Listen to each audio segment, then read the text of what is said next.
Good evening, everyone. Welcome and thank you for joining us. My name is Chenai Machinjike. I would like to welcome you to our parenting workshop on behalf of EPACUK. For those joining us for the first time, EPAC is a nonprofit organization that was founded by Africans who have both lived experience and professional expertise in UK safeguarding and parenting. Our mission is really to promote positive parenting practices and to ensure that our children grow up in safe and nurturing environments. We don't just talk about the laws. We help parents to understand the impact of certain practices on children. So we're not just saying, this is what you need to do to avoid the law. We're actually saying, think about your children and the impact that, certain practices have on them. We encourage parents to reflect on their own behaviors, their own their own upbringing, how they were parented as children, because this really helps to understand our own style of parenting. So we do weekly workshops on a Monday at 8 p.m. And we also run a 10-week parenting course. We provide mentoring for parents that may be struggling with managing different aspects of parenting. We also offer and support parents with advocacy, particularly those families who have social services involvement. So we support them to attend meetings and to make sure that they understand what they are being asked to do, and also that their voices are heard and respected. We also work really closely with partner agencies and signpost people when we can't support them. But tonight, we do have a guest speaker, and I am really excited to introduce our guest speaker tonight because I am a huge fan of Tafadzwa. So our guest speaker tonight is Tafadzwa Mamire. He is a qualified psychodynamic psychotherapist. He's got experience working in the NHS and private practice. He is a registered member of the British Association of Counselling and Psychotherapy, and he brings a wealth of expertise in forensic psychotherapy, particularly working with young males in secure units and prisons. Tafadzwa has a deep passion for supporting young Black men, to heal from intergenerational trauma, helping them break cycles and build healthier futures. He has a powerful motto, which is, one can only heal from what they are prepared to reveal. So we are very honored to have you with us tonight, Tafadzwa, to share your insights and expertise. So please, everyone, join me in welcoming Tafadzwa to the platform. Over to you, Tafadzwa. Thank you, Chenai, and I hope you can see my screen. If you can just confirm if you can see my screen. Yes, we can. Fantastic. Thank you for the wonderful introduction. And okay, so thank you so much. And this is quite an important topic because, as you know, when you are parenting children in a place away from home,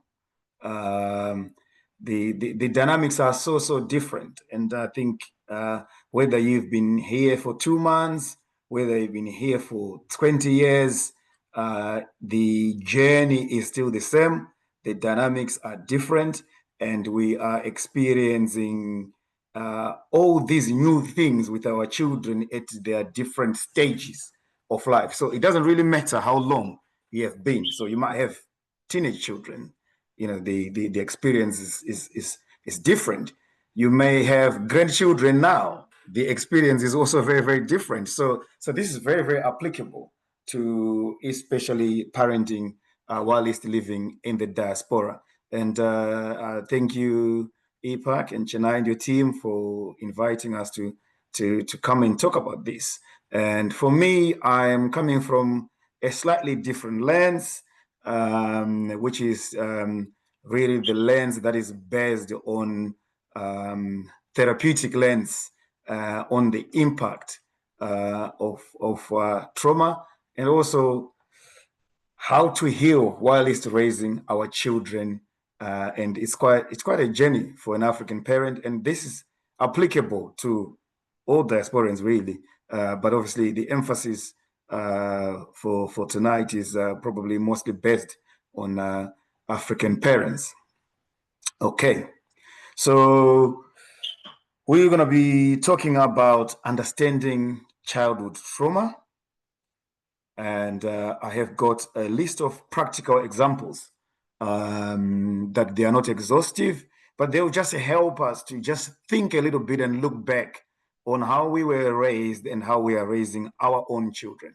And I think that's really, really important, whether it was you were raised by your own biological parents or you were raised by grandparents or aunties and uncles, whoever represented a parental figure in raising you is what's important. Okay, and then we're going to have an interactive activity. So watch the space on that one. We're all going to get involved. I'm looking forward to that. And then we'll look at the impact of unresolved trauma on parenting, and then we'll look at the steps to healing. Okay, so understanding childhood trauma. This is coming from a lens of being an African parent, and that's the lens that really want to look at how complex and often challenging the experience of an African parent in UK it is, and look at how these two intersect, especially after relocating or being displaced by whatever reasons, and share the parental experiences that are involved with that. But whilst we are carrying trauma that in some ways we are not aware of, it's unconscious, but we're acting it out. And today we'll share some bits around that and just help us to reflect a little bit on how we parent. So childhood experiences that can lead to lasting trauma. Now, this is our childhood experiences as parents now, okay? And that's really important to look at the lens of it from us as parents, what we went through and the lasting trauma that we carry because of what we went through while growing up in Africa, and how we now parent, almost similar to the way we were raised, but we are unaware that that's what we're doing. And this is what we want to unpick today and share. So I've made a list of some things that I'm just going to share, which hopefully some will resonate if you were raised in Africa. If not, I'm sure some, if you're not raised in Africa, you've heard stories. And we just want to resonate with those and help to make sense of those, to illuminate how we parent today as reflected by how we're raised. So I'm going to start with sexual abuse. Okay.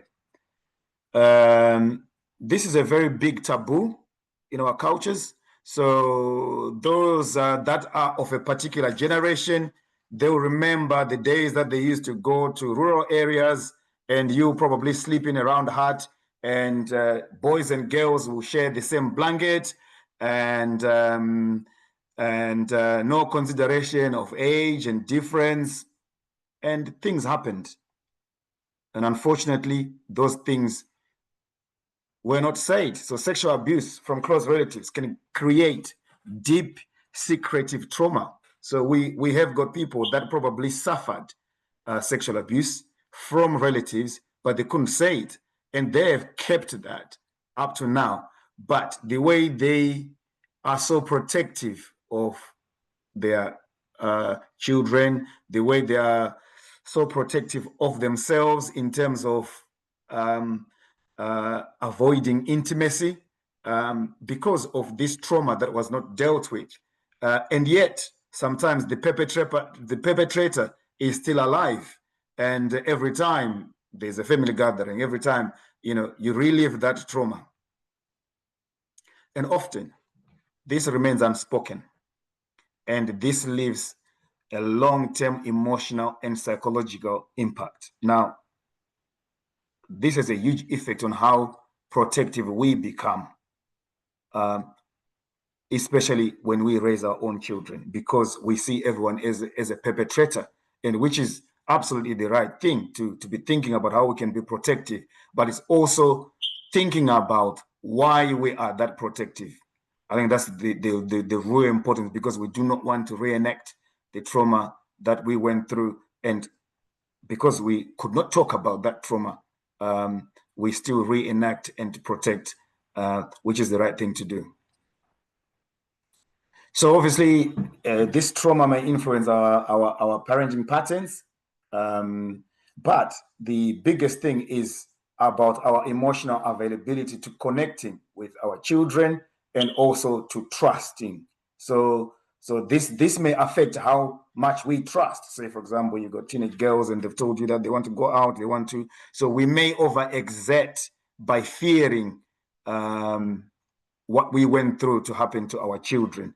And this can be really, really difficult, especially when dealing with teenagers. Bereavement. This is quite a big one, and when we're talking about bereavement from a psychological lens, we're talking about losses, not just physical losses of burying someone, but it can be the loss of a parent, separation from a parent, but it can also be separation from places and how we attach with those. And also it can be also perhaps a relationship that broke down, that is probably meant that you were now raised by a single mother or a single father, or actually you ended up being raised by grandparents. And as a result of that, there are some things that you lost in terms of emotional nourishment that comes from your biological parent, which may be absent from another parental figure who is not your biological parent. I mean, this is not always true of all cases, but in majority of the cases, you will not get the same nourishment from another parental figure that is not your biological parent. And this has an effect on how we parent today. Financial shock. This is quite a big one. So economic hardship when a primary breadwinner is gone. So, I don't know, those of a generation that remember that drama that was called Neria, quite a painful story about, a father that died and everyone was now fighting for the estate, forgetting that there are children that are there, which obviously then caused hardship on the children. And if you are one of those that were raised like that, you grow up bitter and very protective because of what you went through due to the financial shock.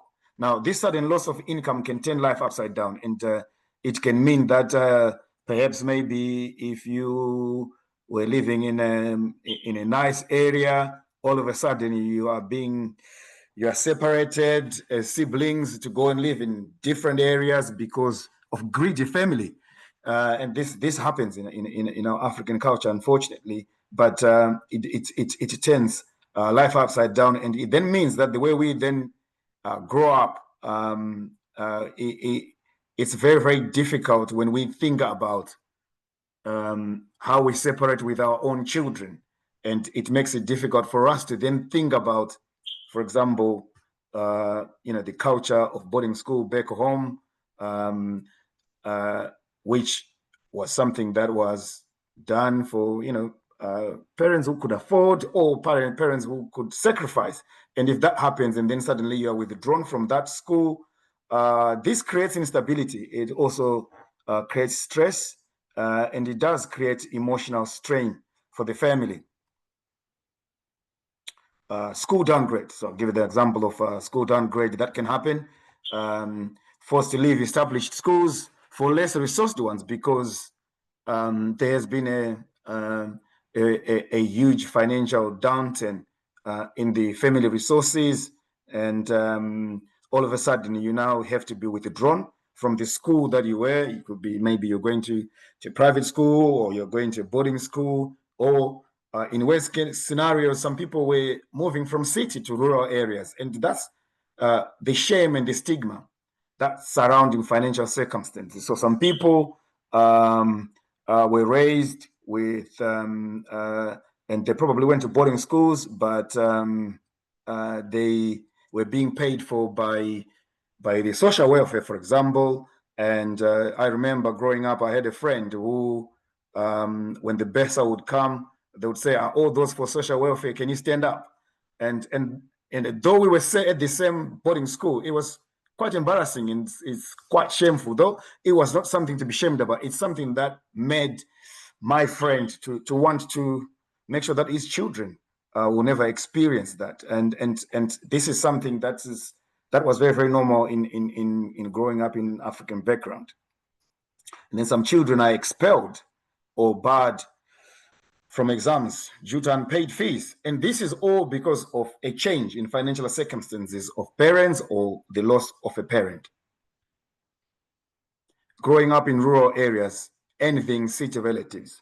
I'm sure there's some of us here, maybe the particular generation that remember the big uncle, the big auntie who had everything in the city, and was the envy of the entire family. And I'm sure some of us growing up would be thinking, when I grow up, I want to be like that big auntie, because of the things that are lacking. One, and also the aesthetics of living in a rural area. One, and also when you see them come from the city, it was hard to really integrate with relatives from the city, because we're so different, and that can affect how we raise our children today. Now, this can cause low esteem, and it can cause how we overcompensate in later life. So some of us might think about statements that we normally say, that I don't want my children to experience what I experienced. And what is that we're talking about? That's the trauma of growing up. And now we're thinking about, I don't want my children to relive that trauma in their life now, or their life in the future. So we overcompensate, but that overcompensation might be actually, it's nothing to do with what your children are going through, but you are almost reparenting yourself to make sure that you are healed from that trauma. Relocation. So this is a big one. We have a lot, all of us, unless if you're born here, we've relocated to come to England. And by relocating, there is what is called displacement trauma. And when you leave, some of us that left homes back home, your house is probably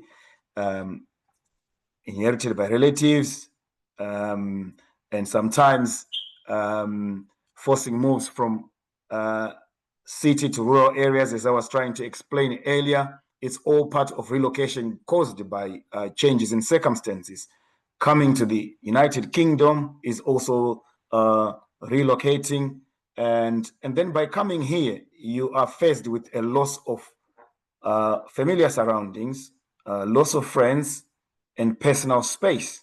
And this may affect your emotional capacity to be available to children, to be available to your spouse, to be available to all your significant others.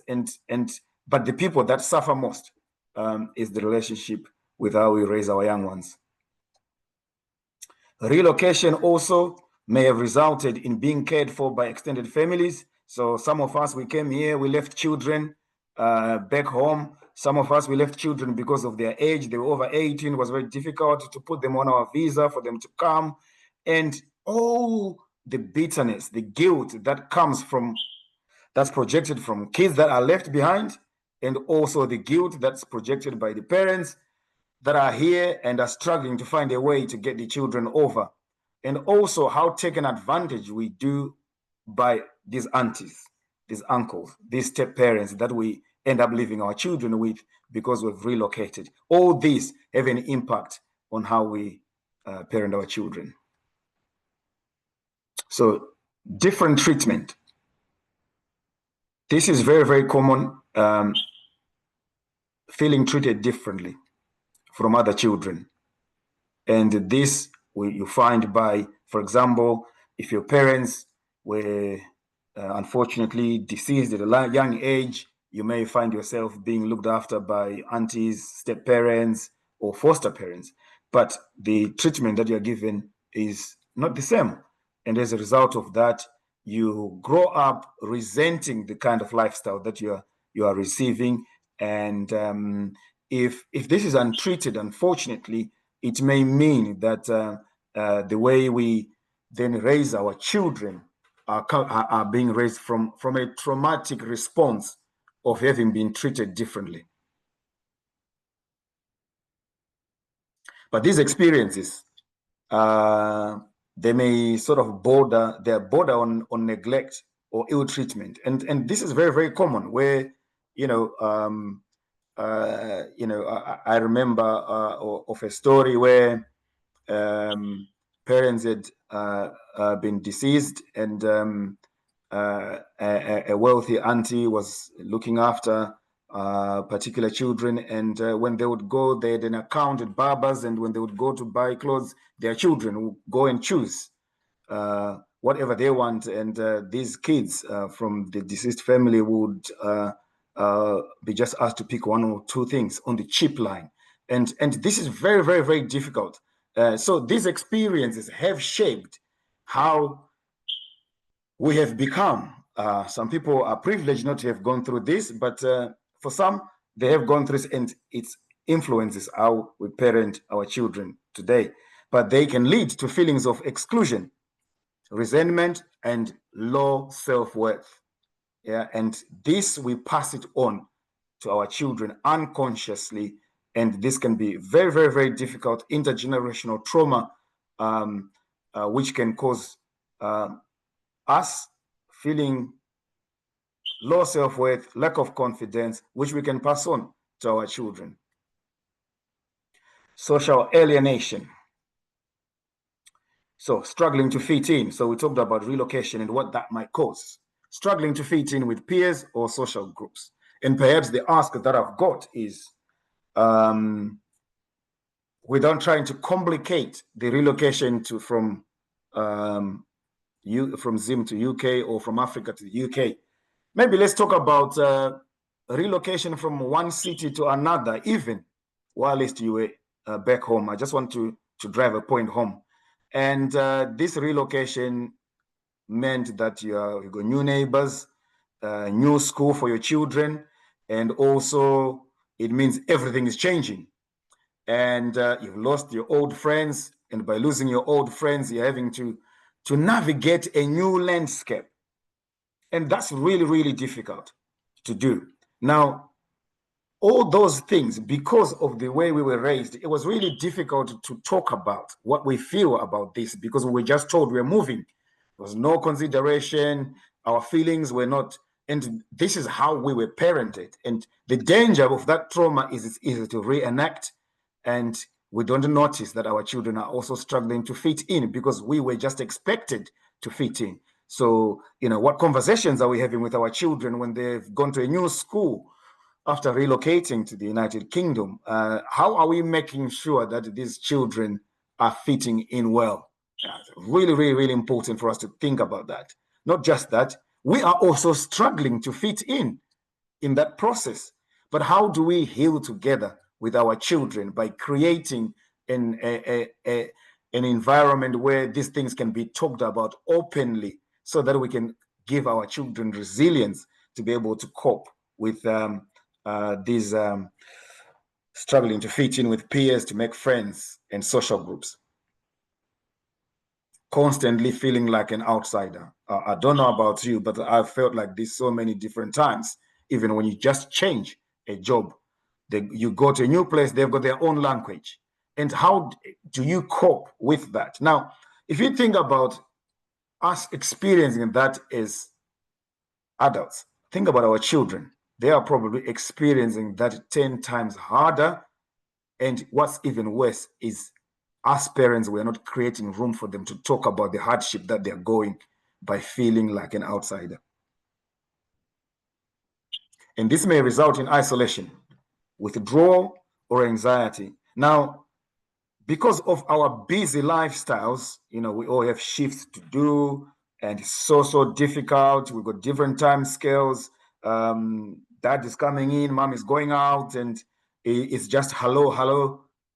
But who is watching and looking at the withdrawal or the anxiety that our children are going through as a result of social alienation? Authoritarian parenting style, and this is a really big thing, especially for us who were raised by parents from Africa.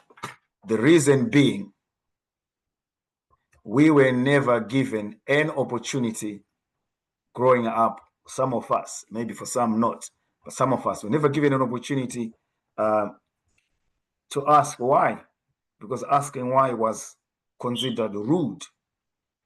So we had parents who had a high degree of control, high degree of control with strict, often unexplained rules. And this is so difficult on how we parent now. We may not even realize it, but that trauma is causing us, on our children, to parent without, in a strict and often without unexplained rules. And we don't explain this to our children. When they do, we brush them off. And this is because of also how we were parented.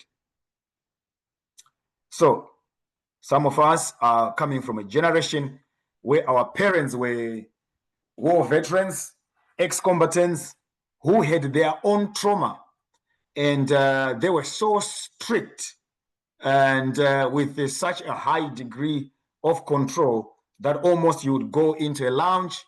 If dad is there, you literally just leave because you couldn't sit in the same room with dad. And this used to happen quite a lot, but because dad had trauma, we also then thought that that's the way to parent. And this is really important for us to realize that. And then some of this authoritarian parenting style that we experience while it's younger is causing us to constantly push our children to meet unrealistic expectations. And yet these expectations are ours because of what we could not meet or because of how we were parented. And I think that's really important for us to be mindful of that. But this creates fear of punishment and chronic anxiety. And then sometimes you then suddenly find that between the age of 12 and 15, your child has just changed because all of a sudden they are starting to find their voice and we can't cope with them now because we have created and pushed them to meet unrealistic expectations. And when they start to voice now, we struggle with that. And yet if we had created an environment where things could be talked about, we would have healed ourselves, one, and also healed our children. High control, low nurturing. That just explains what I was just explaining, that high control. Our parents were rigid rules, very strict discipline, but it was very low in nurturing and giving us emotional capacity. Minimum emotional support, minimum warmth, and yet the control was very, very high. And some of these children may feel isolated, fearful, or emotionally neglected as a result of that. One-way communication. Parent dictates, child listens. Yeah. And this is really, really, really difficult because it limits children from questioning. It also limits their curiosity. It limits their creativity. This might be stifled because it's one way. The parent is always right. Yep. And parents and children are not given emotional time to express themselves, which may cause anxiety, depression, and this is often ignored or minimized. Bullying or racism may go unaddressed, causing shame and anxiety because there's only one way communication in the home, where children are just told to man up, where children are just told to be tough. This causes emotional neglect, which can result from demonizing feelings or discouraging vulnerability to our children because we were never afforded that. So, quick interactive activity. I just want us to just pause for a minute or so to just type what kind of traumas that resonate with you. I've just given a window, an opening of some, but they are not exhaustive. But if you can just put in the chat, just help us to see the breadth of traumas that we can remember that we went through growing up. So you can just a minute to just type in the chat, those that can, if that's okay.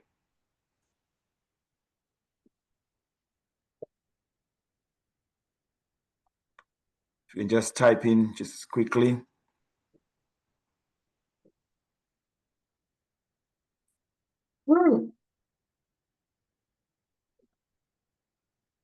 Yeah, we're just typing some traumas that we can think about.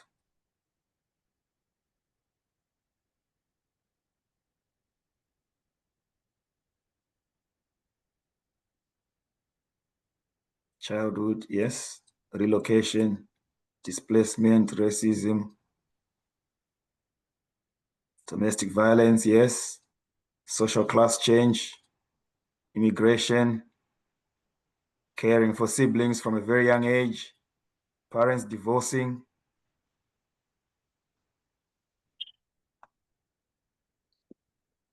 Yes. Wow. So it's quite a lot, isn't it? It's quite a lot. So I will continue. But those that may feel that they still have some to add, please feel free to add more. Any traumas that we can think of that we resonate with. And so these traumas that we're talking about, and some of these ways that we're parented may cause us to have an overcompensating parenting life. Yeah. So a parent who was ill-treated or made to feel unworthy may develop an inferiority complex. Now, this inferiority complex may lead us to want to overcompensate as far as our children are concerned and over-provide, overdo things to mask our own pain, our own traumas.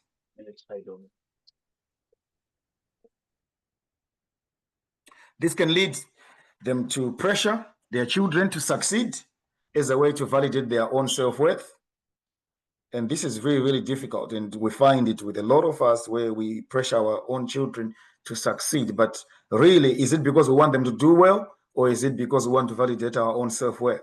But at what detriment is that doing to the children? Are we actually not just reperpetuating the same traumas that we went through? So unresolved trauma can distort self-image and also emotional balance.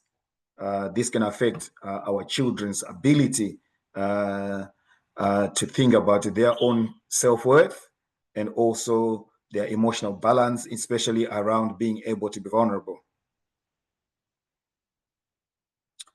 Parents may seek validation from their children instead of providing it. That's quite similar to the other point that I've just raised there, that we may seek validation from our own children. Instead for us providing validation, we may seek healing from our own children.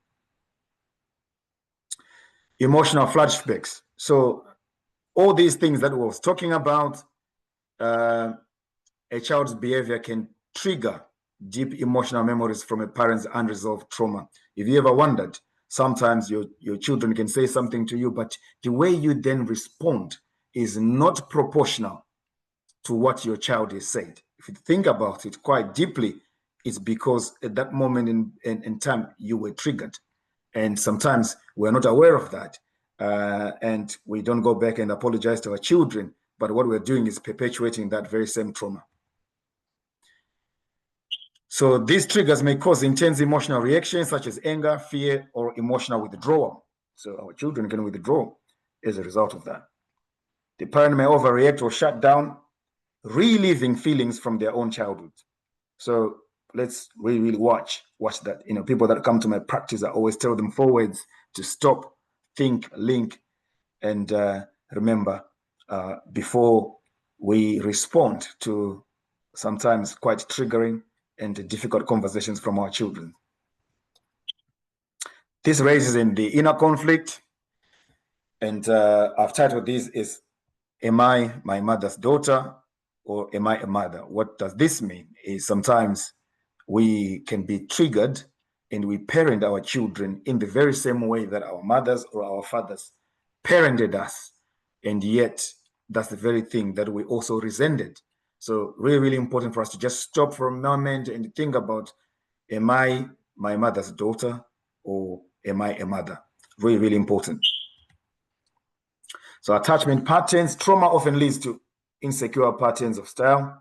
Attachment styles affecting warmth, responsiveness, and boundaries. And this is really, really important, linked to everything else that we've been mentioning. That insecure attachment can lead to lack of intimacy, can also lead to lack of being able to be vulnerable and responsiveness, and also how we set boundaries. Early loss or abandonment can cause emotional withdrawal or fear of deep connection. So things like bereavement, abandonment, it can be actually relationship abandonment or early loss. This can cause fear of deep connection. Now, because of that, do you connect with your children or you don't connect with your children and you are unaware of that because of early loss or deep or abandonment that you had when you were younger? Yeah, this results in limited emotional expression and distance in parenting. So it's really important for us to reflect on that and think about how we parent.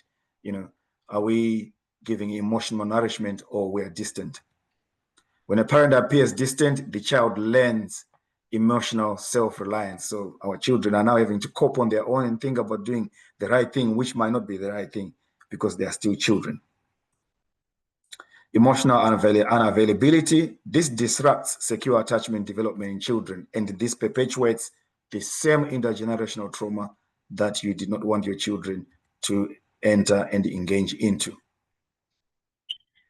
And this leads to emotional dysregulation and also issues and anxiety in our children.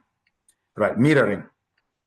Children observe and they internalize parents' emotional responses, so they watch us mostly. So unprocessed parental trauma can be mirrored in children's behavior, and this is what we end up doing to our children, mirroring this unprocessed trauma from how we were raised. So coping mechanisms, fears, or anxieties may be replicated. So we are just unconsciously passing on the same traumas to our children. This also raises inner conflict. Am I my mother's daughter, as I've said before, or am I a mother? And this is really, really an important concept for us to think about. That's why I said it's important sometimes to just stop and think before we react to something that might be quite hurtful or something that might cause anger rising in us from our children. So reenactment risks, parents may unconsciously repeat patterns from their own childhood. And like I said, this is perpetuating the same trauma. Authoritarian approaches or harsh discipline often replicated, and yet this is what you resented whilst you were young as well. Lack of awareness increases the risk of perpetuating this trauma cycle. So the reason why we're having conversations like this today is for us to just be able to have a discussion so that we have an awareness about these trauma cycles. And once you're aware of it, it helps us to think about how we can stop this continuous reenactment cultural identity and belonging, feelings caught between home and a new country, cultures. So this is what we experience after the moving from Africa to come to the UK, and displacement trauma causes us to feel like we're in no man's land. We struggle to fit, in many cases, cause confusion and identity tension. And this is really, really difficult. We find ourselves code switching as parents. And imagine if we're feeling like that and yet we're older. What about our children? They're probably experiencing that 10 times harder. So how do we create an environment where this can be talked about? Children may experience uncertainty about where they belong because mom and dad are in no man's land and no one is talking to them about what that feels like, so that they can actually start to think about coping mechanism in the new country. Risk of seeking belonging in unsafe or undesirable environments. And because of our emotional unavailability, we might find our children seeking belonging in unsafe and undesirable environments, joining gangs, and which is something that we want to avoid. So steps to healing. We need to acknowledge the impact of our childhood experiences. We need to be able to recognize how unresolved traumas can surface in parenting. We need to commit to creating positive environment for our children. And that's really important for us to every now and again create that moment in time where we have family time to talk about what is going on. Identify childhood wounds. And that's the exercise that I was just asking us to do, where we can just type in the chat the childhood wounds that we think about: loss, abuse, neglect, or other early traumas that we can think of. Recognize the triggers and patterns in your parenting. Address your own trauma to break cycles of unhealthy behaviors. So really, really important for us to think about these things. We need to seek professional support. Therapy with culturally informed therapists is very, very helpful because there are some cultural nuances that are really, really difficult to explain to a therapist that is not culturally informed. And join parent support groups like EPACUK, joining conversations like tonight, and then share coping tools and strategies. And on top of that, it's really important to normalize therapy. Absolutely critical to think about that, because that's how we continue to bring awareness of these traumas and think about tools to help ourselves to cope. Education and skill building. So read evidence-based parenting books, learn trauma-informed care practices, engage with culturally relevant parenting resources. Like, for example, EPAC, you got a book about parenting, so we can engage with them so that we can learn how to engage with parenting in a new culture, which has got completely different laws of engagement on how we parent children. Practice self-compassion. Treat yourself with kindness as you would a friend. And this is really important because, you know, when we come here, sometimes we think work, but sometimes it's important to also stop. We need to forgive mistakes and apologize to children when needed. This is a really, really important tool. And when we learn to apologize to our children, we're teaching them to be vulnerable. And in return, they'll be able to be open more to us because they can trust that we can replicate the same. And I think that's really important. Avoid comparing yourself with other parents. Please, please, please, please, please, please, please. This is an absolutely key and must, because we are all going through a different journey. Self-awareness of your own traumas is the most important part. That awareness can help you to start to think about how do you rebuild and connect with your own children and your significant others. Remind yourself that your parenting journey is unique and it's unique to you. Do not compare yourself with other parents. Always remind yourself that your journey is different. Introduce culture and heritage early. For example, this month is Black History Month. Rather than waiting for your son or your daughter to talk to you about it as it's happening at school, talk about it at home. Talk about your own heritage. How did you come about? What was it like?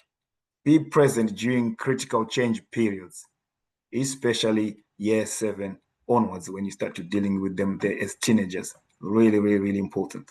Yes, the other years are also important, but that one, if unabated, we lose them. Addressing stereotypes, yeah, especially young Black boys, yeah, they are very often stereotyped, yeah, and it's really, really important for us to teach them to emotionally express and also for them to be vulnerable so that they do that to us. Support girls, young girls with body image and self-esteem, especially young Black girls. They carry DNA of sometimes curvaceous bodies, big bodies, and which they may feel self-esteem about it or be conscious of their body image. So parents, please, let's be very aware of that and have these conversations early. Let's navigate multiple identities and expectations across generations. Our children are living in the embassy of Africa in our home, and yet they spend most of their time in the United Kingdom. And they are so confused because at home, we are in Africa. They go out, they are in the United Kingdom, which causes them to code switch. So having conversations about these stereotypes and allowing them to emotionally express so that they can culturate without having to have multiple identities is really, really important.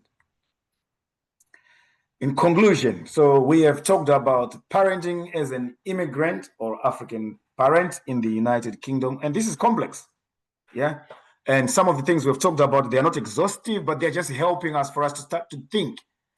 We've acknowledged our historical and intergenerational trauma, but we've also looked at how we can promote healing, resilience, and emotional support for our children, striving for a loving and supporting environment. Please, please, please, please, please, let's try as much as we can. I know we're busy, but let's strive to find time to create this supportive and loving environment, because what it does, it promotes healing, resilience, and it gives emotional support to our children. So this is me. Those that have got their phones, you can take that picture. Then you can read more about my practice, what I do as a psychotherapist, and I specialize in psychodynamic psychotherapy, which mostly works around unconscious processes of childhood trauma.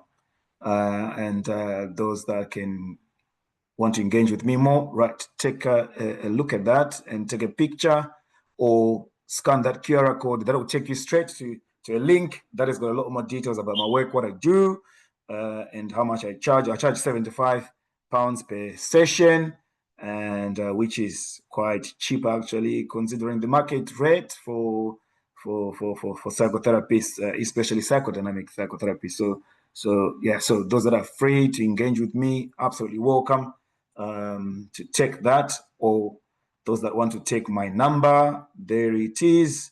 And the website, you can take a picture of that. You see the website that's there with all my details. And yes, that takes us to the end of our presentation today. Thank you very much. Over back to you, Chennai. Wow. Thank you so much, Tafadzwa. Thank you. I don't know about you guys, but that was a lot.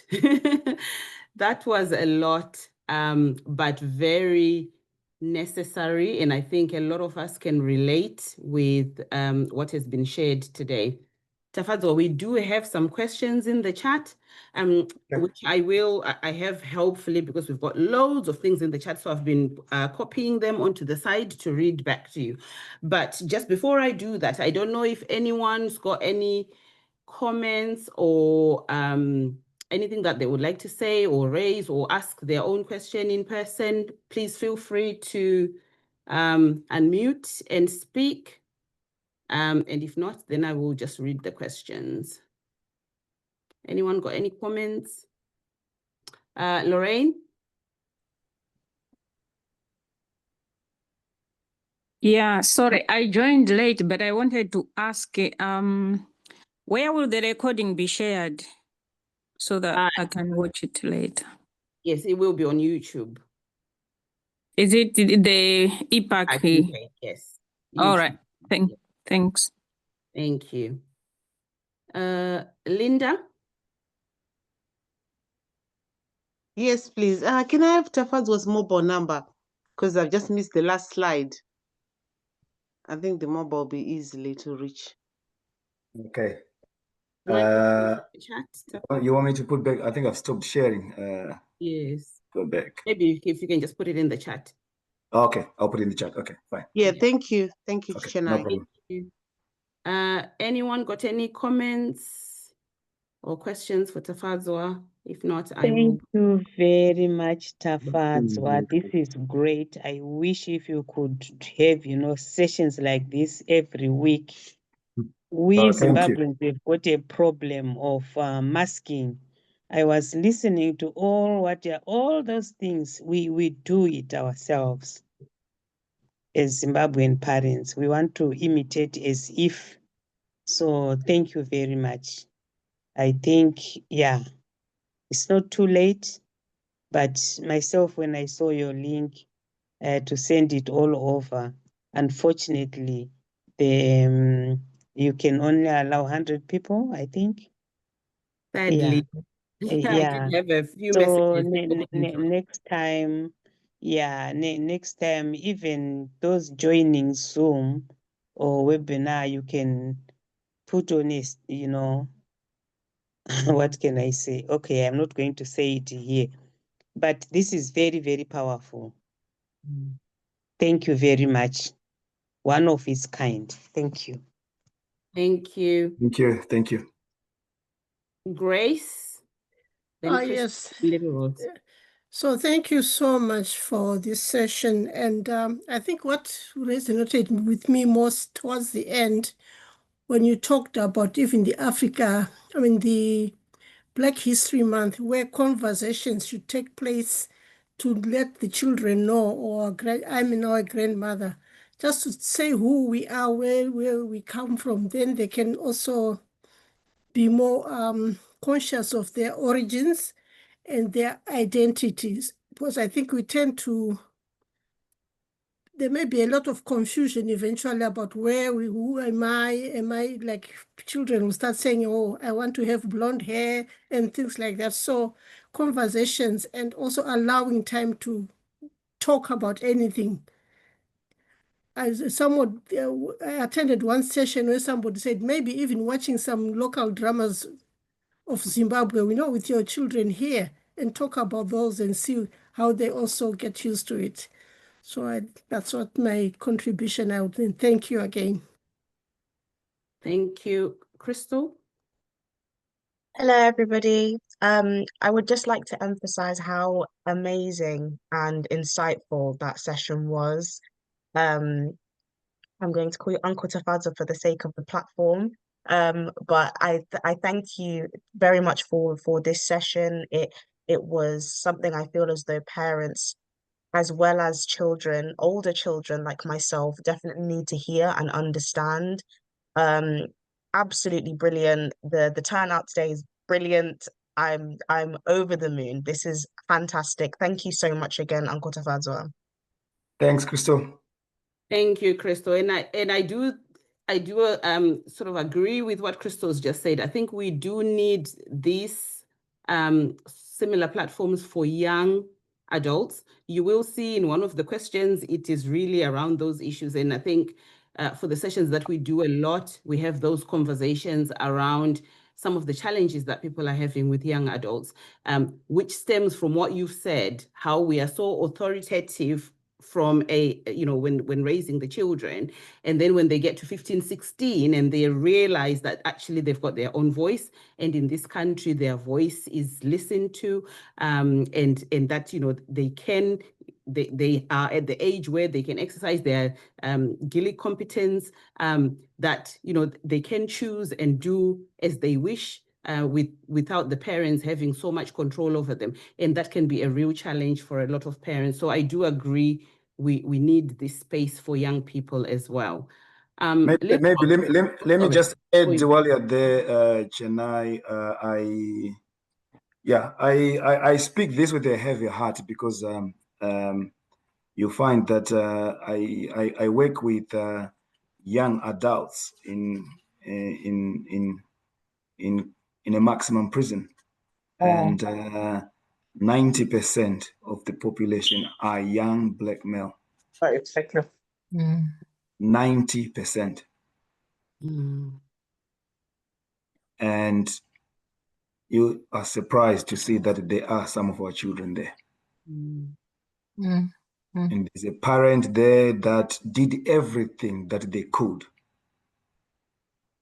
but they just didn't know how to get the right help. And we are here to support with that. And what I see is really painful, and it's really, really sad, because actually when you then look at the parents' history, they're good Christians, but they just didn't know how to get help. So I work very closely with Chennai, with the organization. So if you can't get hold of me, if you get hold of Chennai, you get hold of me. And I think that's really, really important on how we can help each other on that, especially those that are struggling with young adults. We can look at that. It's not a lost cause yet. Thank you, Tafadzwa. Little Rose. Oh, hi everyone. I just wanted to say thank you very much, Chennai, for getting Tafadzwa to come and pitch to us, and thank you so much, Tafadzwa, for such an eye-opening presentation. Today I was lucky, I'm off at work, so I managed to attend. It's been very helpful. There's a question which was asked by somebody on the chat. I don't know, I've been having connectivity issues. Maybe you might have touched on it. But somebody was not yet. I've got the questions. I'll ask them after. Okay, that's anyway. I was also concerned as well about I know obviously you are busy and maybe you might not be able to do something on the side, but do we have any form of support system? You know, like here, we are learning about parenting, we're hearing about these past traumas, and I noticed most of our African men are lagging behind a bit. So is there somewhere where they could actually be signposted, you know, to hear these things for themselves and to also reflect on how they've been raised and how they can also, you know, play a part? Because at the end of the day, we have to do it as a family. We all have to heal, the mom, the dad, and the children together. So sometimes it becomes difficult, you know. As Africans, we never really sat down and discussed our parenting skills. So, for example, maybe you be a mom who believes in maybe saying sorry to the kid or child when you've offended them. But then the father, I'm not saying that's a particular circumstance, but it's just an example. Maybe the father, you hear people saying, Inini, apologizing to your child, never, you know, but that person is supposed to be your partner or spouse. I'm sure there are other people who are living with those kind of, partners. So there's such a discord that is difficult to, you know, to one day the kids think, okay, we apologize to one another in this family. And then the next day they hear the dad saying, me, I'm the dad. I don't do this. I don't do that. So I was just wondering, how are we supporting our men? Because we need them in this journey. Otherwise, it will be very hard doing it alone as moms. Thank you. Thank you, Rose. I think before I come to you, Tafadzwa, Rumbi has a response to that question. Little Rose, Rumbi. Hello, good evening. Thank you so much, Tafadzwa. And thank you for a great session. I just wanted to say that the first time I heard Tafadzwa speaking was on a men's platform. And it's been, well, I didn't hear him because I wasn't on the men's platform because no women are allowed. So I just want to say that the men are doing something, and it's important for us sometimes as well to acknowledge that, because I've heard a lot of comments about men not doing anything or not having places to meet. But I've seen Tafadzwa twice at men's platforms talking about this very issue, which is commendable for the men because they've started. And Tafadzwa is a Black man, which is again something that we need to acknowledge and celebrate. And perhaps because there's been a lot of comments about the men, so I thought I would just make that comment that he was actually referred to us by the men to this platform. And also there are quite a lot of men who are on this platform tonight, which again we want to commend them for. And I also want to recommend Thrive Men's Platform, which is where I saw Tafadzwa on, where they also do Zoom meetings like this. And they also have men's conferences, which are really good because they've got older Black men and young Black men as well. So I'll also put the link into the chat. Thank you. Thank you, Rumbi. I was going to ask you to put the link to the chat for Thrive Men. And I was also going to say, you know, this platform is inclusive. It's for parents. I know there are many platforms that focus on women only, but we are very specific that this is for all parents because, you know, children need all parents to parent them. So we do have a lot of some men who attend. The uptake of men is not as, you know, at high level like the women, and we are encouraging more men to attend. So hopefully, with some of these conversations going on, and as Tafadzwa said, we are talking about, you know, collaborating. We've also spoken to Tafadzwa, Fadzai Intentional Parenting, who's on here, to do some collaborations because we do need to link up different platforms and bring people together and talk about these issues. I think it's really important that we do collaborations within our community. Linda, I think you're next. Sorry if I've got the wrong way around. Linda. Yes, my question is regarding the way we are raising our kids here in the UK. Most of our kids are British. First of all, let me say thank you thank you to you, Chennai and Tafadzwa, for creating this platform and allow us to learn and, you know, to be open enough about how we are raising our kids. I really appreciate that. But my question is regarding the kids who are born here, particularly, or those ones who came here when they are younger. I'm finding the kids are struggling to fit in completely in school. For example, I was speaking to one of these young boy, he's a mixed race kid, and he was telling me, oh, some of the Black kids, the little things that they get in trouble, white kids, they get away with it. So this is happening in the school space. And then when we, like, you know, anything happened, like some teachers, they'll be emailing you, like in my case, they'll email you to say, oh, your child had detention and this and that. They expect you to, like, you know, put your child in place in the sense that, you know, your discipline needs to be up to the point. Whereas the same thing can happen to your white child, they'll be treated differently. They would like, just like, you need to sit down and understand, hey, what's happening. Is he having any issues at home? So what I'm seeing now, parents are now taking their kids back home. I come from Zimbabwe, so parents are taking the kids in Zimbabwe just for discipline. And when they come back here, kids will be well disciplined. So I just want you to answer, say, is it a good thing to do to that point of like end up taking our kids back home to put them in private schools for a year, and then later on they come back here and then they know their identity and they'll behave well? Thank you.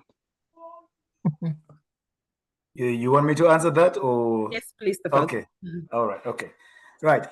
So this can be looked at from two angles, right? I can look at it from a psychological perspective. Chennai can look at it from a social work perspective, right? And from a psychological perspective, we've got to think about the trauma of separation, okay? And what that means. In this country, they've got what they call the boarding school syndrome. Whereas when we were in our back home, going to boarding school was attaining middle class, okay? So it was a really, really good thing. Whereas here, it's associated with parents that are not available for their children, okay? So you then hear when you say, oh, my child is at a boarding school, they say, people tell me, what did you do for your parents to banish you to a boarding school? Okay? Right. This is cultural differences. We come here with a different culture of thinking that a boarding school is good, right? Because of how we were raised and what boarding school meant to us. We come to a different culture, which is a completely different view to boarding school. But boarding schools are good if, one, we talk to our children about what it means to go to boarding school, the advantages of going there, and think about it together with our children. Now, because we were not raised like that, we were just told, you are going to that school. You see now, that's the difference. So for parents that are thinking that they are having challenges with their children around discipline and the schools not supporting enough. I think the most important thing is to have a very open and conversation with your children, creating that environment of trust so that the child, when you decide to send them to Zimbabwe to school, they don't feel that they are being abandoned or they're being punished for lack of discipline. And I think that's where the key is. Right. Chennai, you can come in. Thank you. I think it's a controversial one, certainly. But that's an individual choice, isn't it? It's up to you, the parent, to assess your circumstances. I certainly, having worked with children who are engaging in criminal exploitation, for example, say if you've got a child who's getting involved in gangs, is being exploited, it's very difficult. Once your child has started in getting themselves involved with gangs, it's very difficult to sort of get them out. So in those instances, I can totally understand. But what you have to be careful of as a parent is the child perhaps seeing that as rejection when you send them back home. Does the child know? Is it a conversation you have? And I think one of the issues that happens, we know if, was it last year that we had the Nigerian boy who was sent back by his parents and then sued them. And that was a big thing on the news. So I think if it's a communication that you've had with your child, they understand the reasons why, or you're doing it for their protection, then absolutely. But, it's a difficult one because, I might look at my own personal circumstances and say I wouldn't be able to do that. But somebody might look at their own circumstances and feel that is what's best for their family. So it's a bit of a difficult one to say what is best and what isn't. It's an individual decision, I think. Thank you. Lillian, I'm going to take a couple more and then I'll go to the questions that we've had asked in the chat. Lillian. Thank you. Thank you so much, Chennai, and thank you everyone who have spoken before me. And to Tafadzwa, thank you for a groundbreaking contact within our communities. It's quite helpful to hear that we are now closing the gap. And indeed, it is true that the way we were brought up, we relive those childhood memories in our later life. However, I just wanted to ask a quick question to say, now we have heard some of the things you'll be like, oh yeah, that's what happened to me. Oh yeah, that's what happened to me. How do you start the journey of that healing? Number one. Number two, are there any other resources where people can be in touch, where if financially circumstances are not allowing to use your resources, is there anywhere where you could say, we could go? Number three, how often are we gonna have these ongoing conversations while you're advising? Because I can feel that you've scraped something very raw and very old. Then we would like some consistency of just having these conversations again and again, while other people are trying to gather the finances to go and seek more support or to come to you to have further conversations. Thank you. Thank you, Tafadzwa. Okay. So if you put the three questions. Thank you. Can you just repeat the last one? The last question, please. Yeah. The last question is, how often are we going to have these conversations? Because, as I said, the subject you have started, I would say it's quite important, and it also revives your memory to say, actually, that is what happened to me. And for you to come and then give us this platform to say, okay, you can be vulnerable with us. We can make you feel safe. How often are we gonna have them while other people are gathering some finances to come and have a private counseling what is it that we're going to happen? Okay, I think this is a very, very important question that you are raising.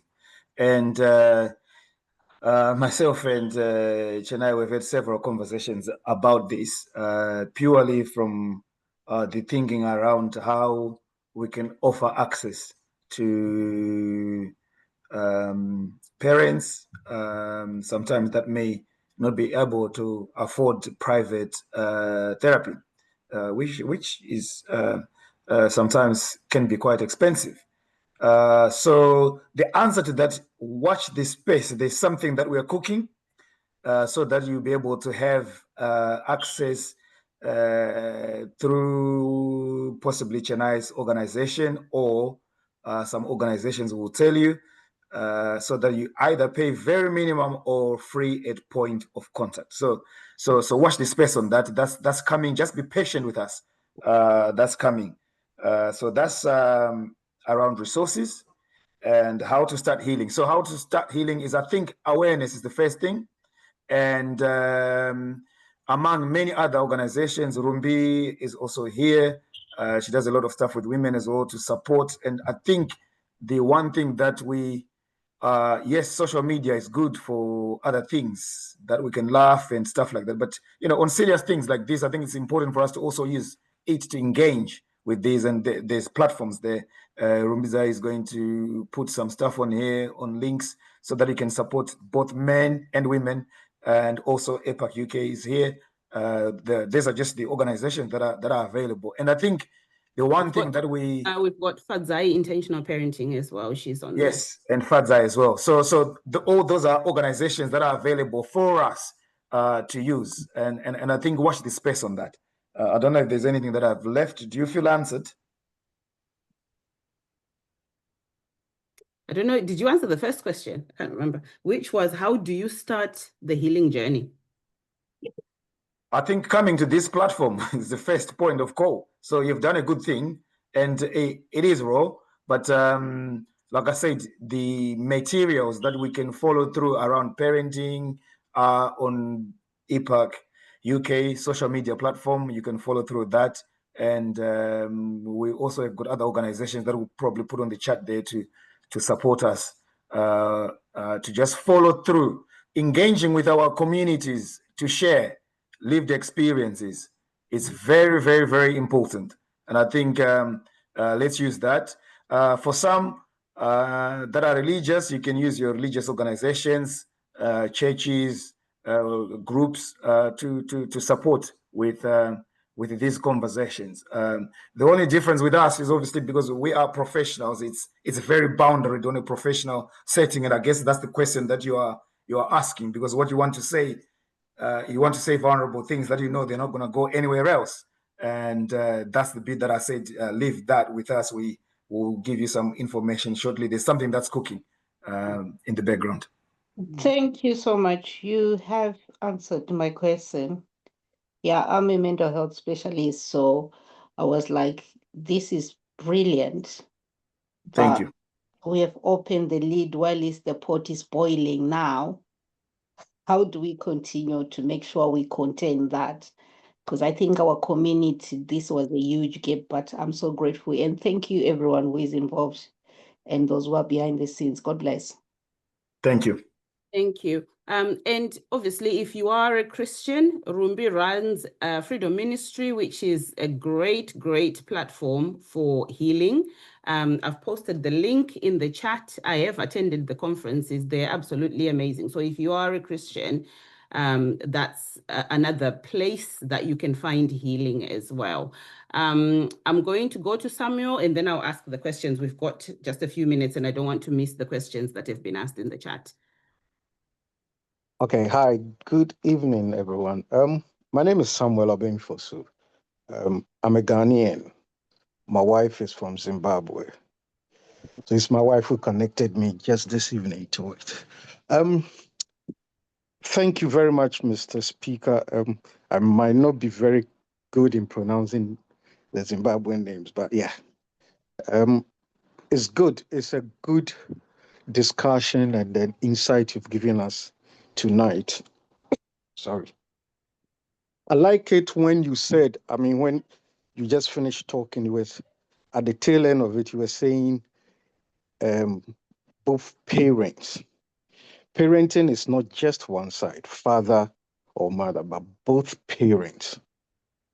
So, I mean, a platform like this, I believe it would be very good if we have both parents on. Because if the mothers listen, we have a meeting for the mothers, and then the fathers also have theirs. We're going to always be on a different wavelength because we all hear and understand it differently.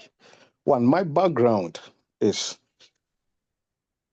I'm a pastor, right?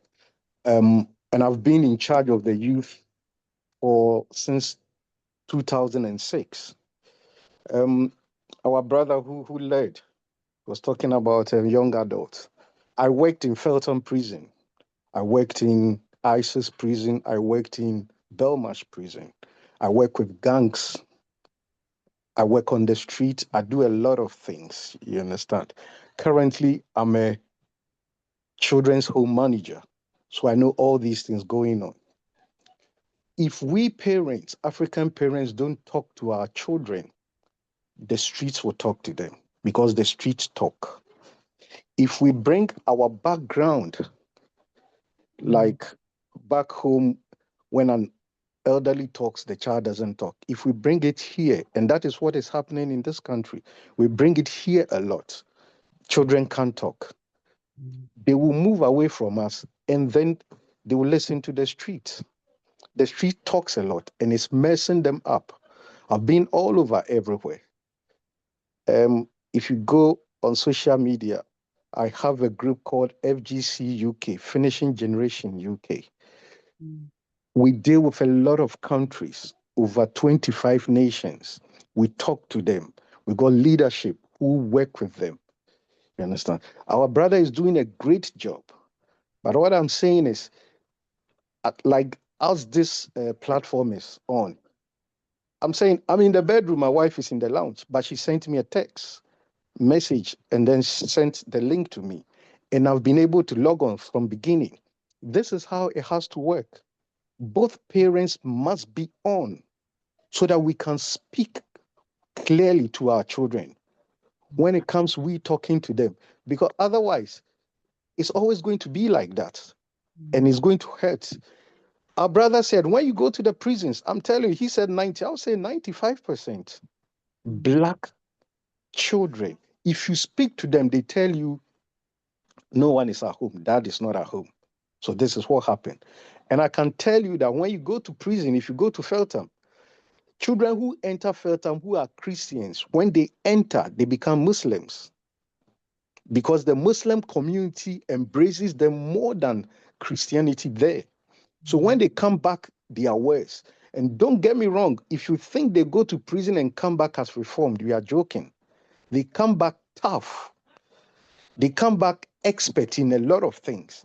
If he stole pen and took him to prison, when he comes back, he's going to steal cars, brick buildings, and all sort of things.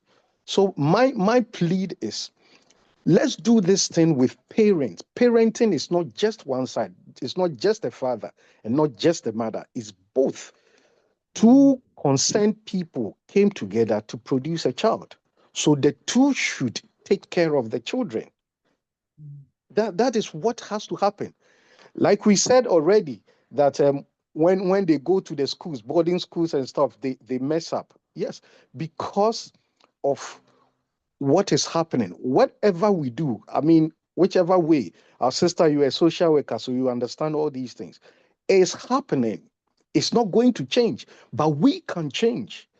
We can help our children change because this is how we got morals. We got our upbringing is so tough, is so good that it's helped us in a lot of ways. We got to continue to move on, do these things, help our children, build a culture that they will love it. They love it, but it's just that we are not ready to speak to them. We more or less want to shout on them rather than listen to them. You know, we think this African background of I'm your father. Be very careful. I mean, as old as I am, when I used to talk to my dad back home, when I'm talking and I raise my voice a little bit, he says, "Don't forget I'm your father." I'm an old man now. I have wife and children. You understand? We got to listen to them. We got to go out with them. Sometimes when it gets to a point, when our children hit, it's all about identity, cultural identity. So when they hit certain level, and then we start shouting on them, it becomes something to them. They don't understand why you should be shouting on them. So they move out, and then it becomes trauma for them. Let's look at them as our little brothers and sisters and help them, you know, speak to them. Let them be able to be free to open up and tell us everything. My children, I have just girls. They talk to us about everything. We have family meetings. We have family platform we stay on. We chat, we do everything. Let's bring up something. Otherwise, like I said, the street speaks a lot. They will go. Because some of the things that we parents, Africans, some of the African parents do is rather pushing our children onto the streets, and then the street will mess us up. Please. Thank you very much. Thank you so much. Thank you. I'm just mindful of the time. So I do need to go through the questions that have been asked as they are very important. I don't know, Tafadzwa, whether you mind, we might go over slightly, and I don't know if people mind, but I do think the questions we have are very important, but there's quite a few of them, so I do apologize. Right, I've also put a feedback form in the chat. And I ask you while I'm reading the questions and Tafadzwa is answering the question, if you can fill out the feedback form for us. It really helps us to know, you know, how the session's gone, how we can improve, and any topics that you would want to talk about in future. It will really help us to plan future sessions. So if you can do that for us, I'll be grateful.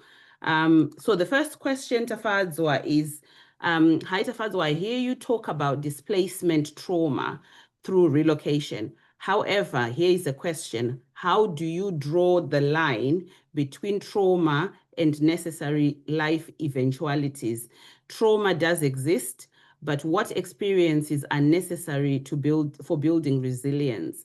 And when does it actually start being traumatic? How can we as parents avoid being overprotective and helicoptering our children to the point that they don't experience the necessary eventualities of life that help them grow?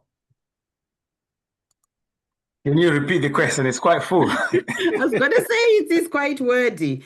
So basically, what she's saying is, how do you, let me go back to the question. Right. How do you draw the line between trauma and necessary life eventualities? How can we as parents avoid being overprotective and helicoptering our children to the point that they don't experience the necessary life eventualities that help them grow? Okay, I think, thank you for a full-on question like that. But I think maybe let's start by thinking about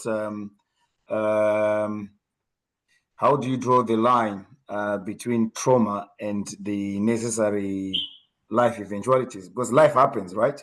Yes. And maybe we may want to think of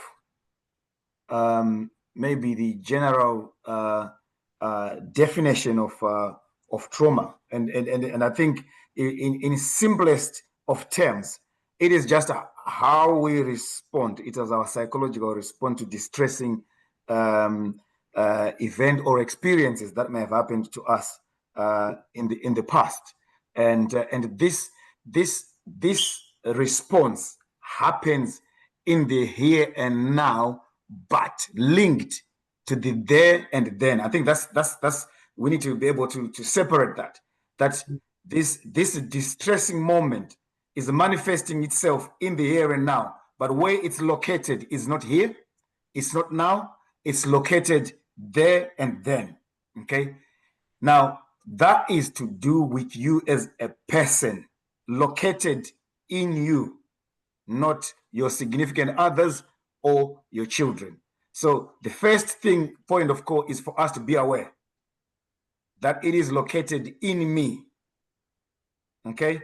And that awareness makes us to stop and reflect before we can think about how to impart the necessary life boundaries that our children have to go through.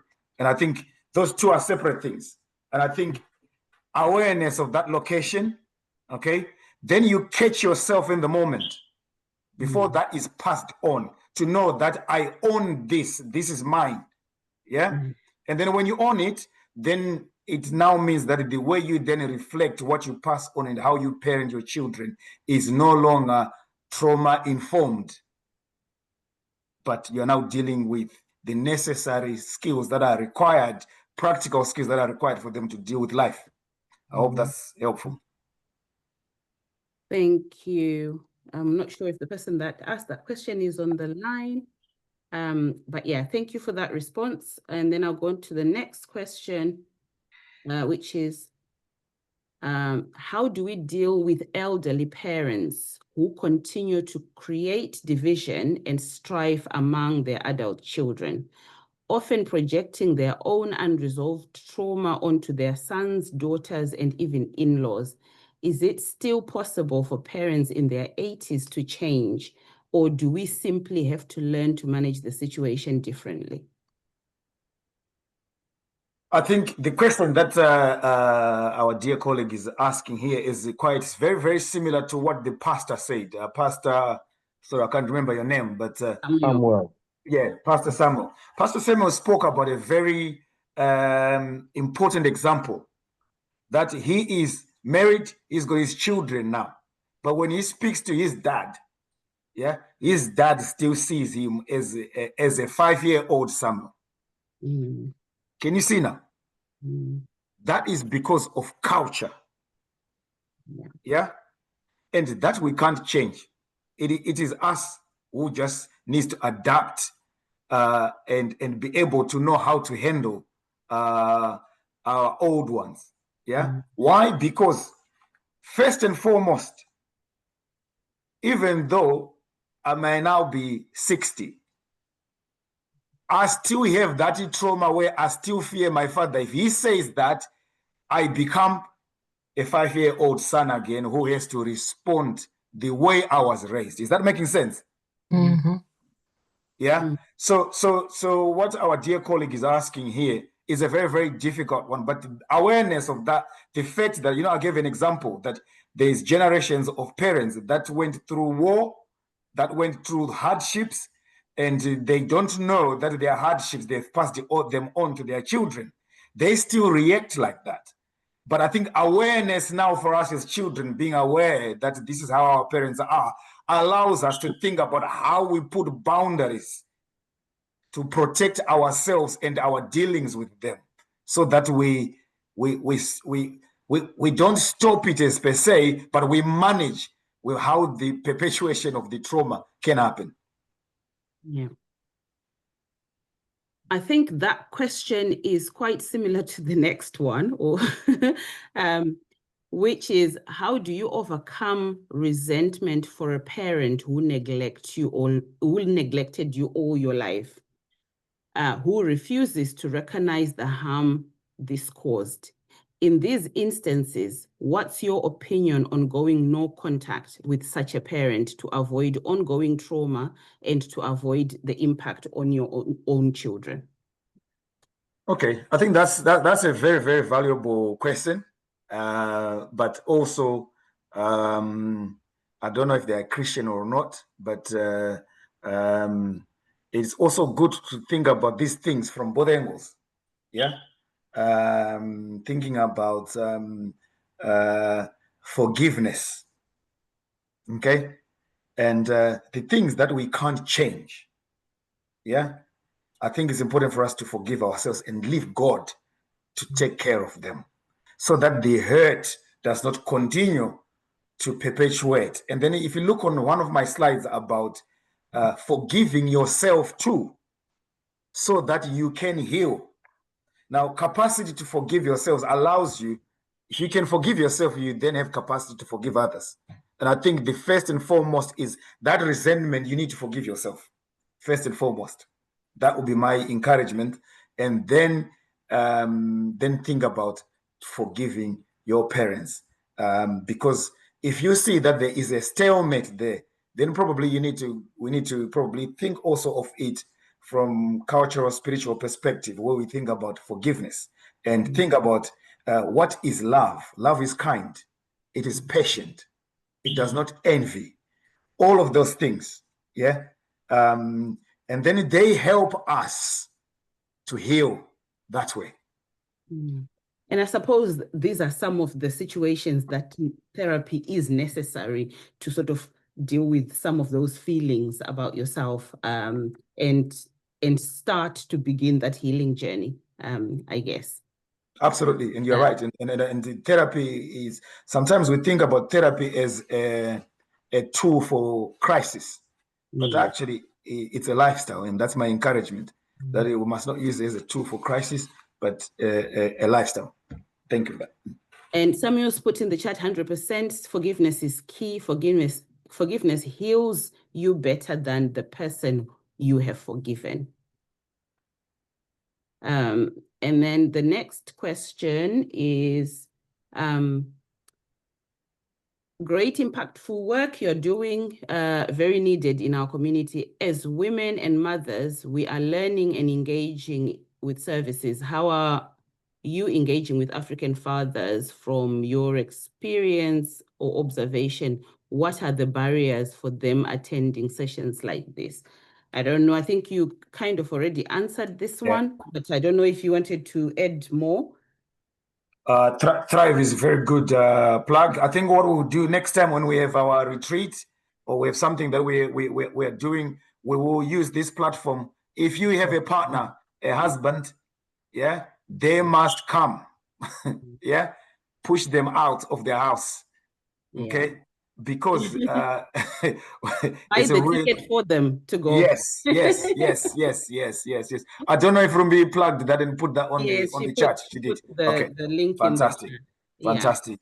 Yeah, we want men to come because iron sharpens iron, and this year I've never seen men being vulnerable the way they were, and it's a very safe space. And I think husbands come back better husbands when they come back. I think that's a promise. Perhaps maybe, Rumbi, we might invite Mr. B to come and speak to the men on the platform and encourage them to come. That might be another way. And then the next question is, do you have information on chronic blocked care? I don't know what that is, so I'll leave that to you. No, I don't, but we can research. What does she mean? Does she know about it? I don't know. Can you just put a message in the chat to the person that sent that message, please? And the next one is for parents who recognize that their words or actions have hurt their children and are now facing estrangement from their Gen Z sons and daughters. What steps can they take to begin repairing the relationship if the younger generation no longer wants contact? Okay, I think that's a very good question. So in my experience, we are the kind of parents that were never taught how to be vulnerable. Okay? And our children are far ahead of the game. Yeah, they understand therapy better than we do. They also understand how to be emotionally connected better than we do. And that language, we don't know it, or we are learning now that language. And I think emotionally connecting with our children rather than having a transactional relationship with them is what causes resentment in our children. And it starts with me as a parent acknowledging that I've not been connecting because of my traumas and being vulnerable to our children and asking for forgiveness for how we have parented them because we were in a place of not knowing, and also show our children that we are doing something to enlighten yourself about how you were parented and the traumas that you were facing. So it could be that you've joined an organization or you're into therapy. Our children are so receptive to that if we are genuinely accepting for and asking for forgiveness from them. Thank you for that, Tafadzwa. Next question is, do you offer sessions like these to our young children who may be in the UK care system or youths? I work with youth that are 18 plus, but I do family therapy, which can then include the entire family. Yeah. Yeah, and on our platform, as you said, Tafadzwa, that's also one thing that something that we're looking at. I've had a lot of parents asking if we can do some work with children, sort of like teenagers and young adults. So that is also something that we are working towards to see if we can create a space for those children to also come together and do some of these sessions.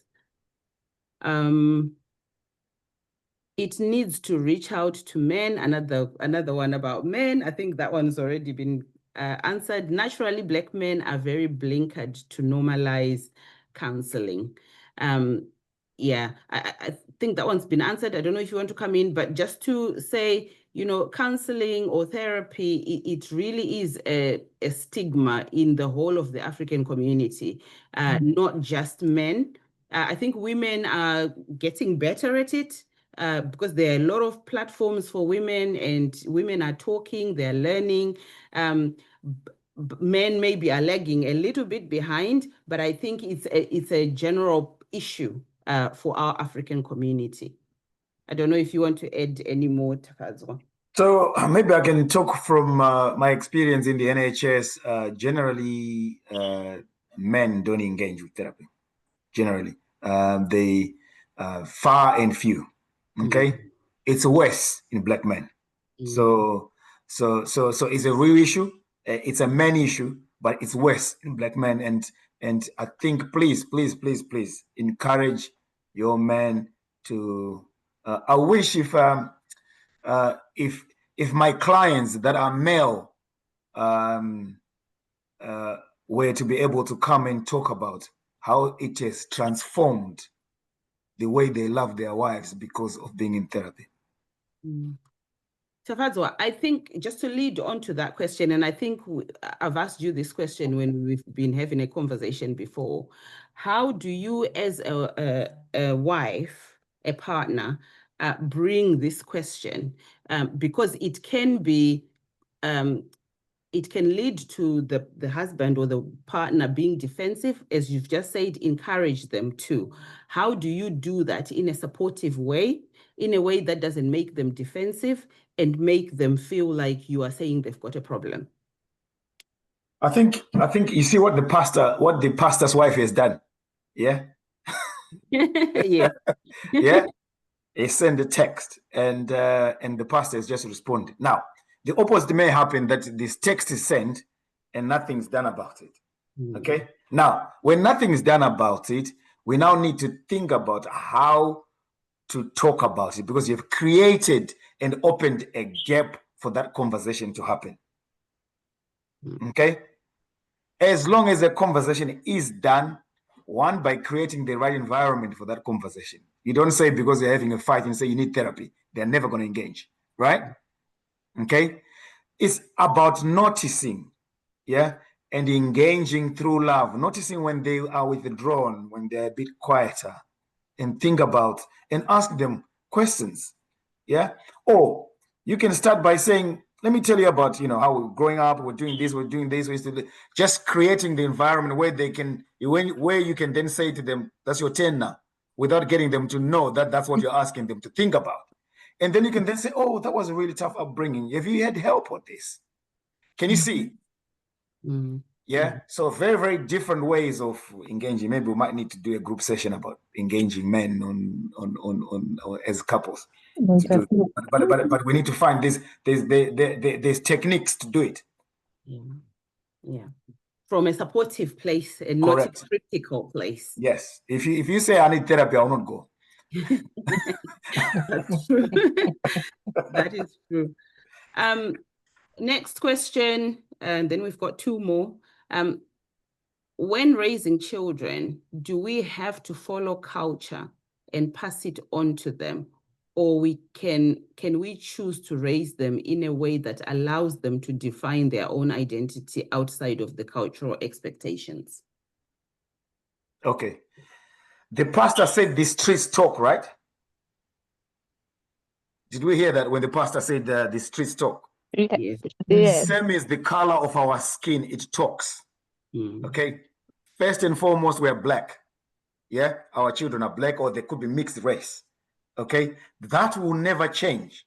And because of how society is and the stereotypes that are associated with the color of our skin, no matter how you want to English-size them, there's going to be a point where they have to face their mask. I'll encourage you to read a book by Frantz Fanon that is called Black Skin, White Mask.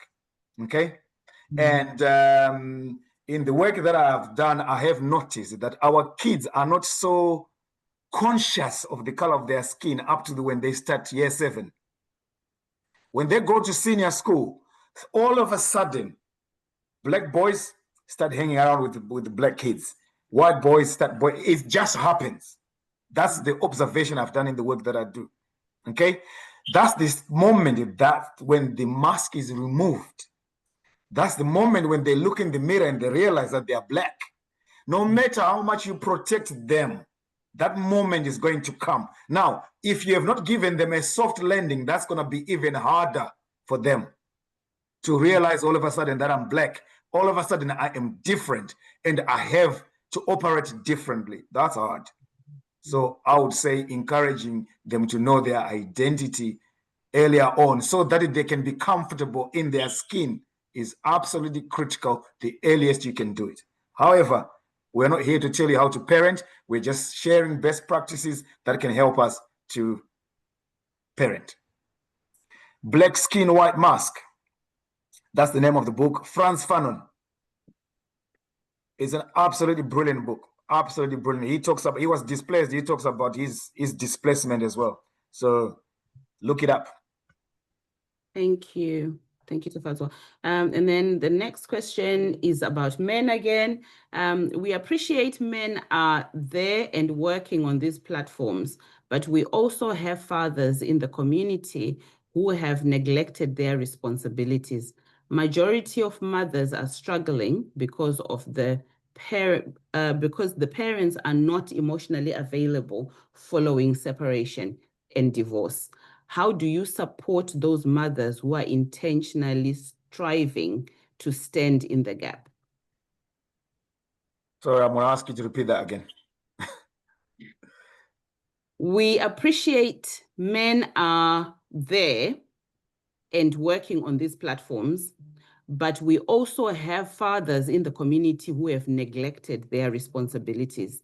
Majority of mothers are struggling because the parents are not emotionally available. So I imagine, the other parent is not emotionally available after the separation or divorce. How do you support those mothers who are doing their best to stand in the gap for these children? Okay. I just want to make sure that I understood this. This is a couple who have separated. Yeah. The mother is more involved with the children, and the fathers are not involved. Yeah, they are not present.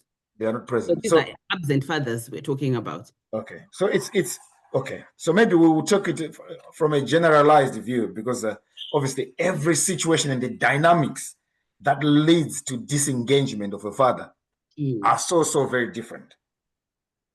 Okay, and I think that's probably the first port of call for us to understand that. But there's also a stereotype that a black father normally disengages, and that's the stereotype that's out there. Do you see what I mean? So there is a danger for us to perpetuate that stereotype. And I think we must always remember, first and foremost, that we started the two of us before these offsprings. Yeah. So whether we decide to separate, we must always make sure that our separation is in a way that safeguards the upbringing of our own offsprings. Okay. But sometimes the way we separate is so toxic that it affects our offsprings too. So I think we need to go back to the root cause of one separation. What caused the separation? Why is it that the separation has caused disengagement? So that's why I said it's sometimes very difficult to deal with it on a generalized scale. But I think going back to the root cause of the separation itself, why has it caused disengagement, and deal with that, and then that will help how you engage with the children. Thank you, Tafadzwa. And then the last question is, how do you heal if the parent died for a teenager? Or I don't know whether that was meant to be when the parent died when you were a teenager, or for their teenage child, supporting their teenage child. I'm not sure. But I'll just read the question again, and then you can make of it what you will. How do you heal if the parent died for a teenager? If the person who wrote that question is here, if you can just put in the chat,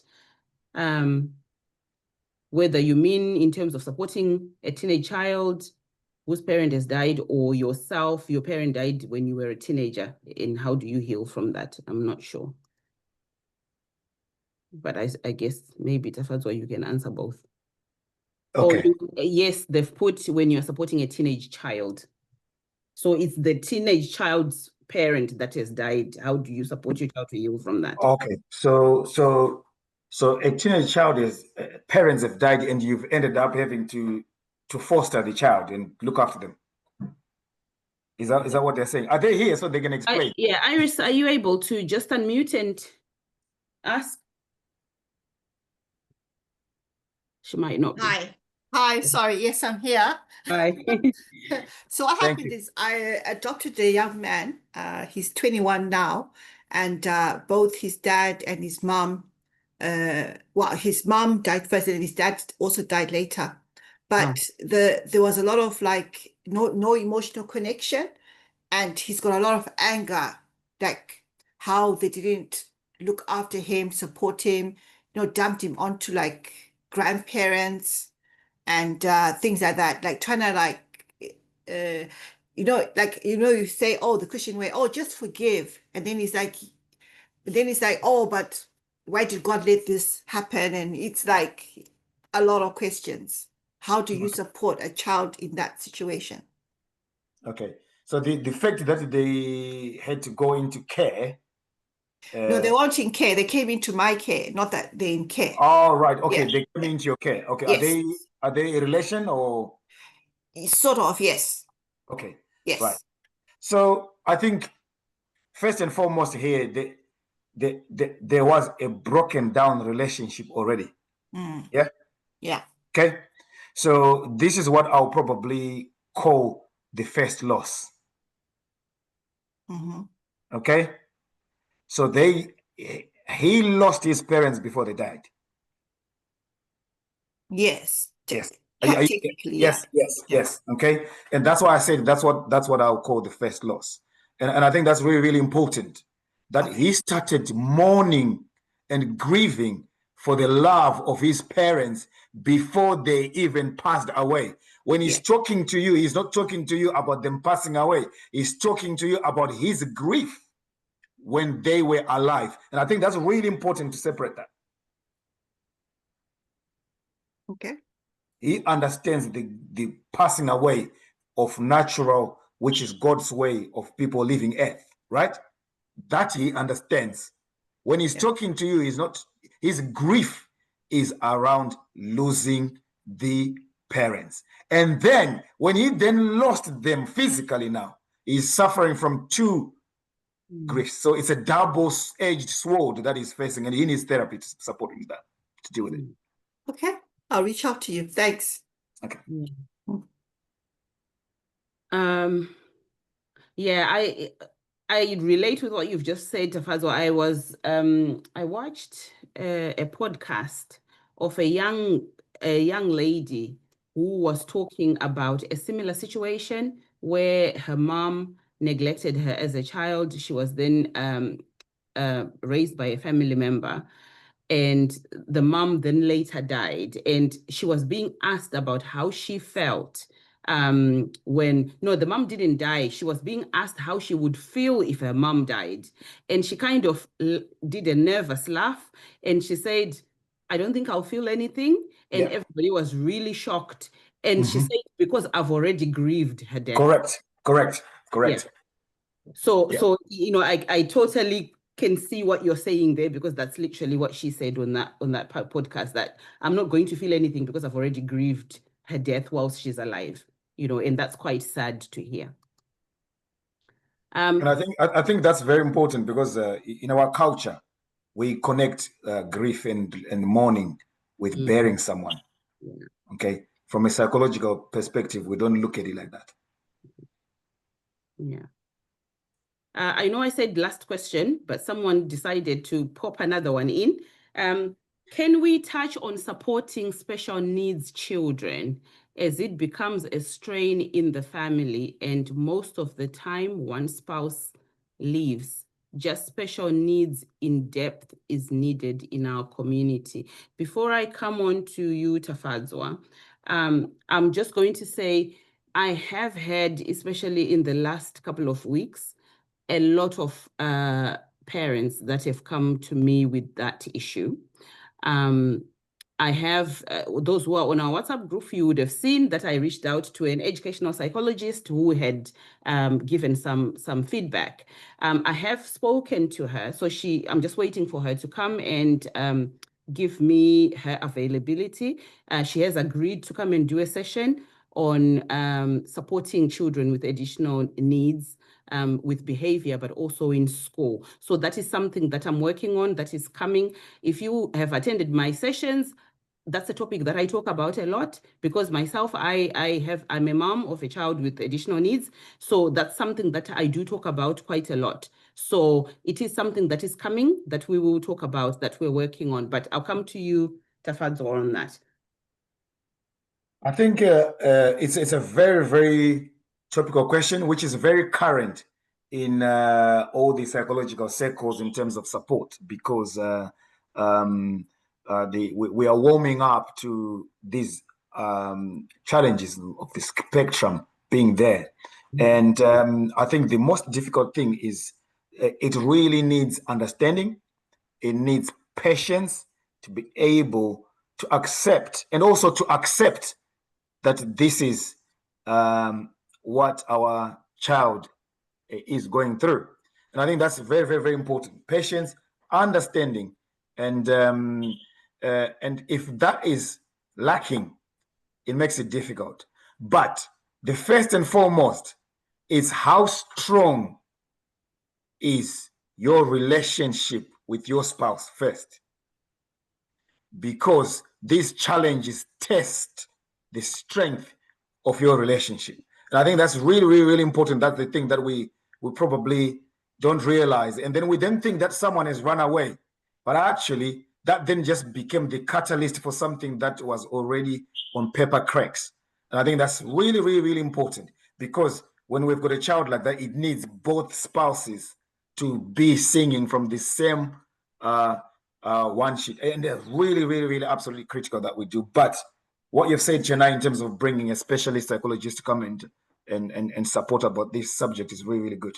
Yeah. And also communities. There are community groups that are available if you want us to research and send more information. Local community groups, that is good. Parents that share best practices with children with special needs. Yeah. Thank you. I see Chido, I think it's Chido that's got their hand up. Maybe you want to add on to this topic? Oh, yeah. Hey, thank you very much, Chennai. In fact, I've done my the feedback already, and I have already stated that we wanted a session on disability. So I'm so happy, because myself, I've also I'm also in the same situation. I heard you saying that. One thing I have discovered is that fear of the unknown affects us, Black parents. We don't want to be students as well as our children in schools. So we don't want to, the gate theory.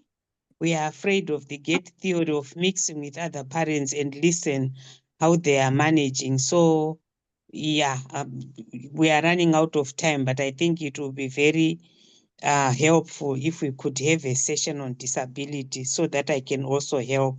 I'm one of the equality governors in my where I am.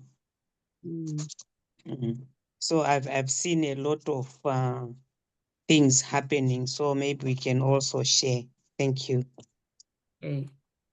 Thank you for that. I am just realizing that the time, I don't know, Tafadzwa, do you have time for one more question? I think it's important. Let's do it. Let's do it. Yeah. So someone else has put, how do you deal with a teenager who have started vaping, clubbing, and smoking, not sleeping at home, coming home late? Okay. That's a good question, but it's also double-edged because they don't just start by doing that. Okay. Yeah. And there is a history that we need to understand. Maybe let me give you an example. Okay. So parents come to England. I'm just giving a case study, right? To help us understand. Parents come to England and their son is 8. Yeah. And they really struggle their first 5 years to get papers, to get a proper work, or they've gone to uni, both dad and mom are trying to go to university, and they have got absolutely bare minimum time for their child. By the time they finish uni and they start work, it's 5 years. That child is now 12 years old. Okay? And they have lost 5 years, important formative years of a child's growth, understanding what is going on with their child, and all of a sudden they find a child vaping. I'm not saying it's the same case, but obviously they might need to come and talk to us about, the reality of the story. But I just want to give a brief of things that we don't notice because we are thinking we're doing the right thing for them. And yet what they needed is emotional support and availability for us so that they don't cling on to wrong crowds, wrong people that will teach them to do these things. The children that we see in prisons are children of Christian parents. Yeah? Christian parents with very, very good moral values, but were never present to emotionally support and provide emotional nourishment to their children. Now, I'm not saying that's what's happening. I'm giving a case study because we don't know about this case. Now, it's a very difficult to give a generalized view. I wanted to give this case study for them to reflect on where did they lose the time that they didn't notice with their child. I'll probably answer it there. And then if they need to contact me, we can talk further. Yeah. Thank you so much, Tafadzwa. Really appreciate it. We've gone over by 30 minutes, and I can see we've still got 90 people on the line. That just shows you how important this topic has been, how insightful it has been. I've really enjoyed it, and I do hope, Tafadzwa, this is a first of many. Sure. I do urge any other professionals who are on the platform who who have an area of expertise that would like to come and speak to us in any area of parenting. I think we really need this. It's so important. So if you can give your time, thank you so much, Tafadzwa, for giving up your time this evening and doing it for us. And I think we've all learned. I've learned a lot. I'm sure we've all learned. For those who do want to get in contact with Tafadzwa, he has put his details, and I've put the link for EPACUK WhatsApp platform for those who want to join. I will also add all of the other links that Rumbi puts in the chat for Thrive Men, for intentional parenting. So intentional parenting, I don't know if Azaya, are you still here? maybe if you want to just tell people, so if you are a Christian and you really want a Christian-based parenting education, parenting style, Fadzai is also a health professional. So, you know, she is really good at that. So she's another person that you can also reach out to. So I'll also put her link into our WhatsApp community. But I just want to thank you all so much for coming this evening. It really has been insightful, and I'm looking forward to more of these conversations. Thank you. Thank you, Tafadzwa. My pleasure. Thank you very much. No worries. Thank you all. Thank you. Thank you. Thank you. Thank you. Thank you. Bye. Thank you so Bye-bye. much. Thank you. Really helpful. Thank Thank you you. so much. Wow. Thank you. Life-changing program. Thank you so much. Thank you so much. That was amazing. Mm-hmm. Thank Wow. you very much. Thank you. Thank you.